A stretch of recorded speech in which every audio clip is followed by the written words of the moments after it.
The City at World's End. Chapter 7. Under the Dome. When they came up over the bridge, and for the first time had view of the distant domed city that shimmered in the wan light far out on the desolate plain, Keniston could sense the shock of doubt and fear that ran through all of his host who were seeing it for the first time. He could see it in all their peering faces, pale and strained in the red light of the dying sun. Even he, seeing it for only the second time, felt an inner recoiling. With his mind still filled with every sight and sound and smell of the old town they had left, the alien, solemn, deathly city of the dome seemed to him impossible as a refuge. He choked down that feeling. He had to choke it down. It was go on or die. "Keep moving!" he shouted, sounding the jeep's horn to command attention, gesturing authoritatively forward. "Keep going!" He conquered that brief pause of recoil, got them moving over the ridge, skidding and sliding down the other slope in clouds of heavy dust. He glimpsed Mayor Garrus staring ahead, his plump face shocked and pallid. He wondered what Carol was thinking as she looked out at the lonely shining rubble in the sad wastes. The endless caravan, shrouded in dust, was halfway down the long slope when Keniston heard a raging of horns and looked back. An old sedan had stopped squarely in the middle of the narrow track the trucks had beaten down across a shallow gully. Cars were pulling out around it, wallowing in soft earth, jamming their low-hung frames against the banks, getting inextricably tangled. Behind them, the line was damming up. Keniston yelled to Lauber to keep the head of the caravan moving on toward the distant dome, and then sent his jeep snorting back along the line. A knot of people had collected now around the offending sedan. Keniston hastily shouldered his way through them. "What the hell's going on here?" he demanded. "Whose car is this?" A weather-beaten middle-aged man turned to him, half scared, half apologetic. "Mine. My car. I'm John Borzak." He gestured to the back seat of the old sedan. "My wife, she's having a baby in there." He added as an afterthought, "My fifth." "Oh, Christ, that's all we needed," Keniston cried. Borzak looked instantly guilty. He looked so sad that Keniston began to laugh. Suddenly, all of them were laughing, in sheer relief from nervous tension. He set men scurrying to get a doctor and ambulance out of the procession, and meanwhile willing hands carefully rolled the old sedan a little aside. The dammed-up lines of cars began to roll again. But the pause, the waiting, the minutes spent in staring at the drear landscape had been too much for some of those in line. Keniston saw cars, only a few of them as yet, curving out of line and scrambling on the slope to swing back toward Middletown. He'd feared that above all things. People of a 20th century Middle Western town could take only so much of the unknown. But he had to stop them, or panic would spread like fire that nobody could stop. He bucketed the jeep after them, got ahead of them by the advantage of his four-wheel drive, and then blocked their way back and stood up in the jeep and shouted at them and pointed ahead. A man who looked like an aging carpenter, with a knobby face sheet-pale now, cursed Keniston out of the depths of his fear. "We're not going out to die in this damned desert! We're going back home!" "You'll never even get near it," Keniston warned. "There are special guards who won't let anyone back into Middletown. Get it into your heads that the place is a death trap, will you?" "Oh, Hugh, maybe we'd better go on," whimpered the shapeless woman beside the man. "Like hell we will! I'm a free American, and this isn't any dictatorship." Keniston found the only argument that could sway these people who were recoiling from the deathliness of the desert. "If you go back, if you do get into Middletown and stay there, you'll soon be all alone there. You and the few like you. all alone, here at the end of the world, with the night and the cold." That got to them, replacing their fear with a greater dread, the dread of aloneness in this lonely world. The knobby-faced man looked sick and trapped, but he finally turned his car around, and the other cars followed him back into line. Kenniston's squad cars had come up, but they weren't needed. He told them, "Watch the line close. Don't let one start to turn again. Not one." He fought the jeep back up along the line, choking on dust and exhaust fumes, hanging precariously to the wheel, deafened by the continuous roar of motors. At the head of the caravan, he was at least out of the dust, and could look ahead at the distant city. It was still only a shimmering, tiny bubble on the horizon, only a glittering point lost and drowned in the vast indifference of the ochre-colored wastes that stretched— how far? Clear around the world, over the beds of dried-up oceans and the sites of vanished cities? Was the bottom of the Atlantic like this? Was New York? Was Paris? Were the poles? He had to forget that and keep his mind on the city ahead, on the job of getting these thousands of people to it, for if he didn't, the weight of the whole dying world would come down upon him like an avalanche, and he would cease to struggle. The world couldn't all be like this. There must be green valleys and people somewhere yet. But there wasn't time to think of it now. They had hit the road that led to the portal, and the dome of man's last refuge was towering, colossal, in front of them. He saw that Hubbell's men had closed the portal.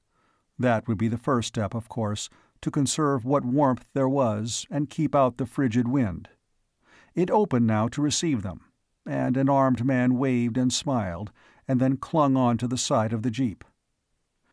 "Straight up this boulevard and then turn. I'll show you. Yeah, we got the section ready. No sign of anything. I don't think even a mouse lives here anymore." A pause. "I'm sure glad you people have got here. This place is so damn quiet, it would scare you." The tall, white, silent towers watched them, the long line of dusty cars and trucks and buses that crept along the empty boulevards. The noise of motors greatly magnified echoed and rebounded from the walls and was repeated faintly from the dome, and the very shocking loudness of the sound made Kenniston shiver. Apart from that mechanical racket, a curious hush had come over the Middletowners.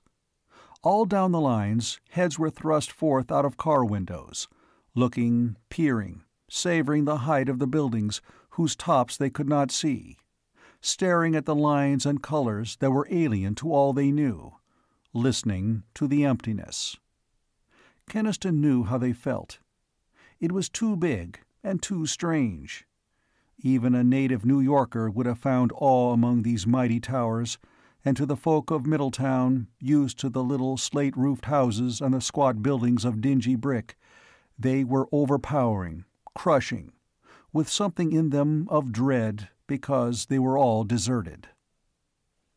The head of the caravan reached a section that was barred off with ropes. The ropes were laid aside, and the cars went in. Hubbell's advance squad was ready. Without them, the assignment of nearly 17,000 people to improvised quarters would have been impossible.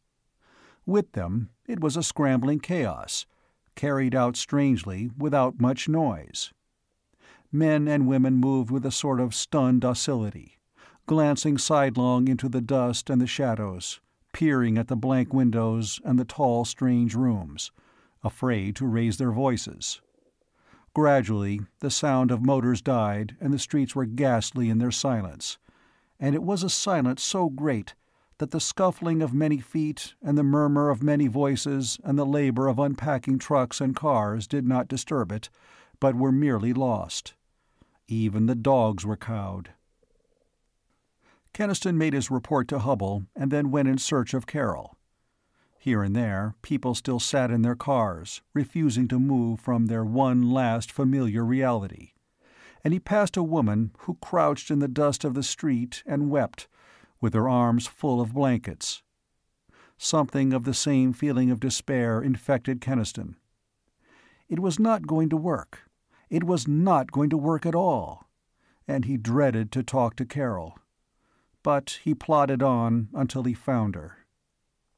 There was a great vaulted room on the street level, smelling dismally of the dust and desertion of ages.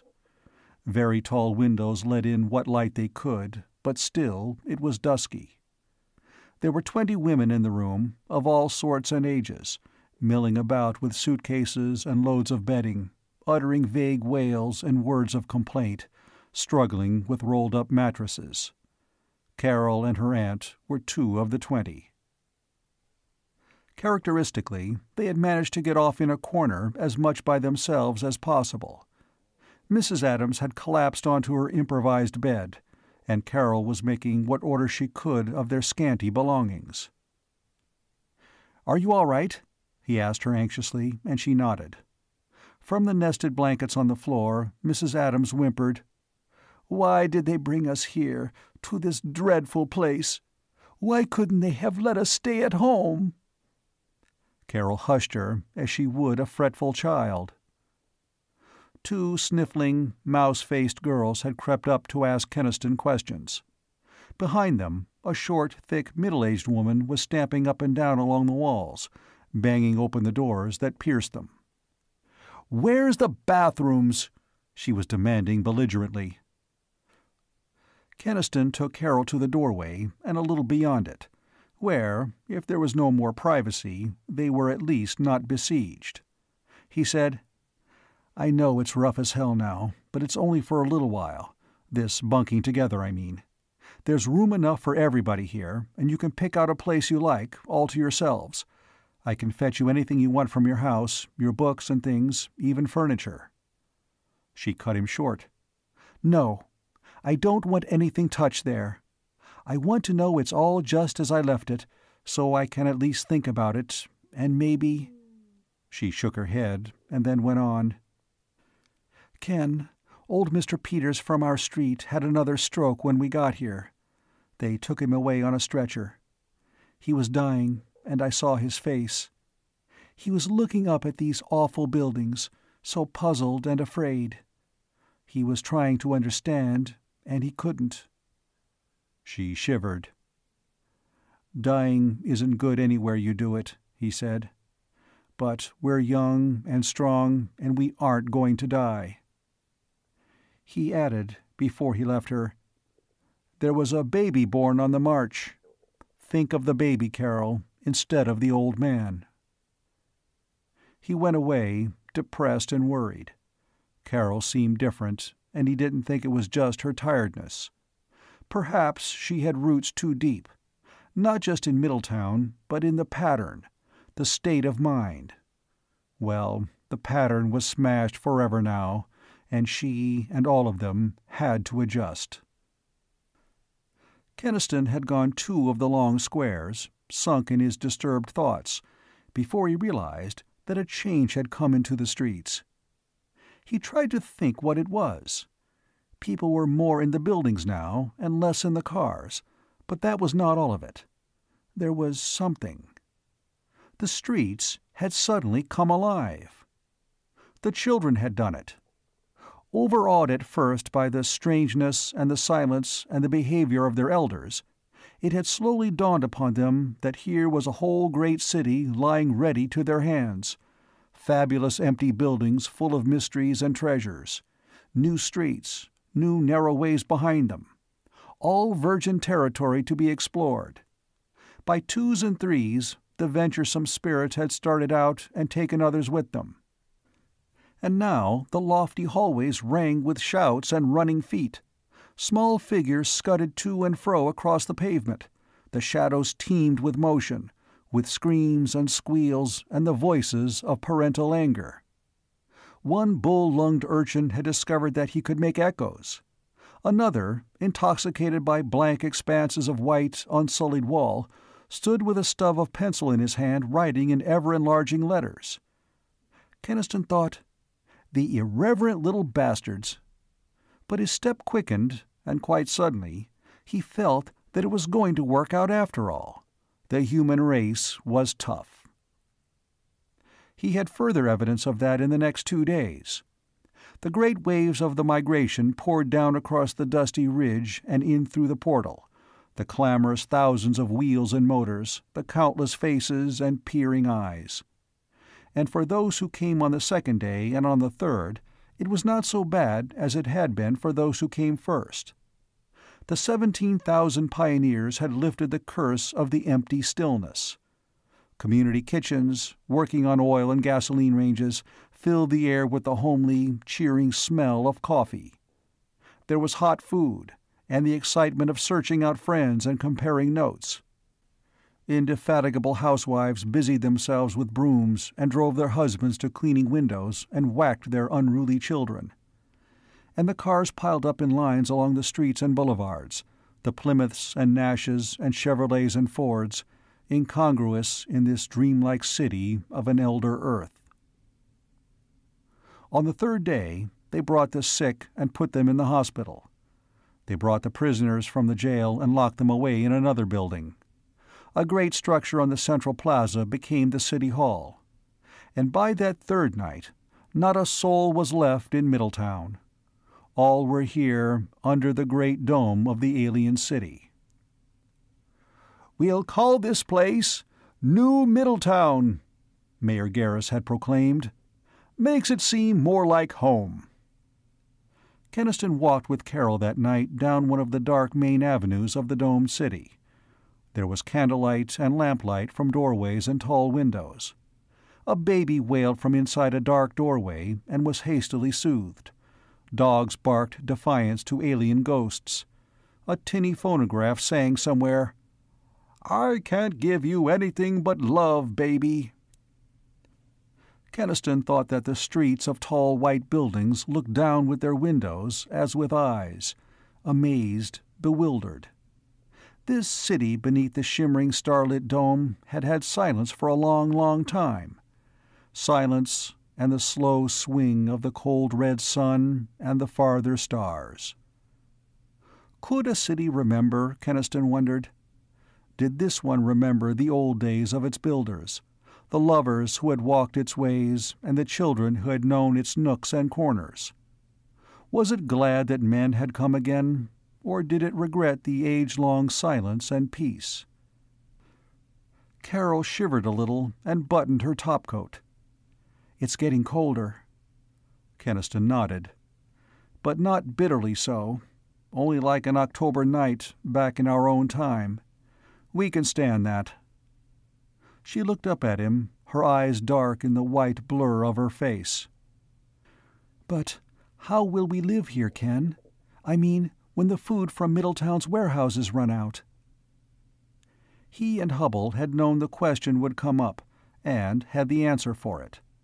Not a perfect answer, but the only one. "There are big hydroponic tanks farther over in the city, Carol. The people here raise their food in them. We can do the same. There are plenty of seeds in Middletown." "But water?" "Lots of it," he answered promptly. "Big underground reservoirs that must tap deep water-bearing strata. Hubble had it tested, and it's perfectly safe." They walked on to the edge of the plaza. Now the moon was rising, that copper-colored, unreally big moon that was so much nearer Earth than in the old times. Its coppery light poured through the dome upon the city. The white towers dreamed, the chill deepened. The whole mighty past of dead Earth seemed to crush down upon Keniston. Millions of years, trillions of lives full of pain and hope and struggle, and all for what? For this? Carol felt it too, for she pressed closer to him. "Are they all dead, Ken? All the human race but ourselves?" He and Hubble had the answer for that too, the answer they would have to give to everyone. "There's no reason to assume that. There may be other cities that are still inhabited. If so, we'll soon contact them." She shook her head. "Words, Ken. You don't even believe them yourself." She drew away from him. "We're alone," she said. "Everything we had is gone. our world, our whole life, and we're quite alone." He put his arms around her. He would have said something to comfort her, but she stood stiff and quivering, and suddenly she said, "Ken, there are times when I can't help hating you." Utterly shocked, and too bewildered to be angry yet, he let her go. He said, "Carol, you're wrought up, hysterical." Her voice was low and harsh. The words came fast, as though they could no longer be held back. "Am I? Maybe. But I can't help remembering that if you and men like you hadn't come to Middletown with that secret laboratory, 50,000 people wouldn't have had to suffer for it. You brought this on us." He began to understand now all that had been behind Carol's taut manner and unfriendly silences, all the blind resentment that had focused upon himself. He was for the moment furiously indignant, the more so because what she had said stung him on a sensitive nerve. He stood, almost glaring at her, and then his anger washed away, and he took her by the shoulders and said, "Carol, you're not making sense, and you know it. You're bitter because you've lost your home, your way of life, your world, and you're making me a scapegoat for that. You can't. We need each other more than ever, and we're not going to lose each other." She stared at him rigidly, then started to sob, and clung to him, crying.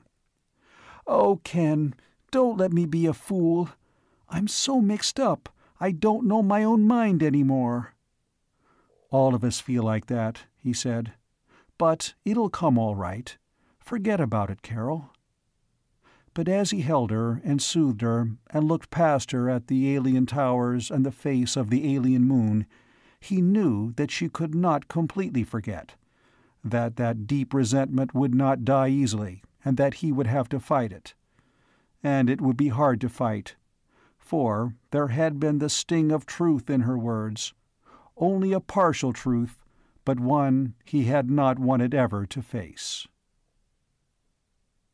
End of Chapter 7.